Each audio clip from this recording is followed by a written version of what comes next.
Alors, quand un jeûneur arrive chez nous, il y a tout d'abord un entretien individuel qui dure à peu près 30-40 minutes sur toutes les questions qui, moi, m'intéressent, à savoir s'il y a des carences, s'il y a des addictions, s'il y a présence ou pas de parasites ou de candidats albicans, pour savoir s'il y a aussi une maladie grave ou moins grave, un terrain fragile.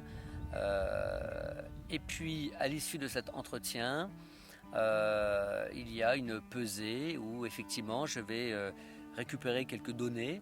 Alors ces données en elles-mêmes sont peu intéressantes, encore que il y a le poids, la masse hydrique, la masse musculaire, il y a également la masse adipeuse.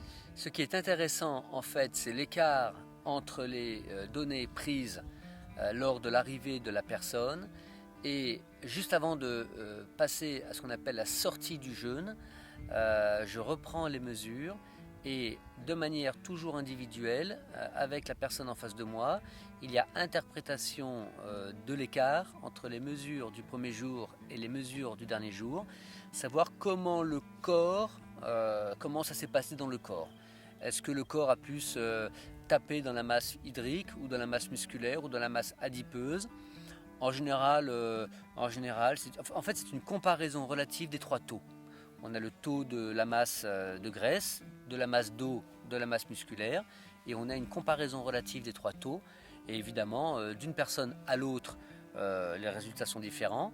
Et c'est très intéressant parce que pour une même personne, deux stages ne se ressemblent pas. Deux stages sont bien souvent différents. La première fois, par exemple, j'ai perdu plus de muscles et j'ai rien perdu en graisse, mais par contre j'ai fait plus de rétention d'eau. Et au contraire, sur le stage suivant, 6 mois plus tard ou un an plus tard, cette fois-ci j'ai gagné en muscle et j'ai perdu vraiment de la graisse et un peu d'eau, pourquoi pas. Voilà, évidemment on ne prend pas de graisse quand on est en jeûne, mais c'est une comparaison relative des trois taux qui est intéressante à interpréter.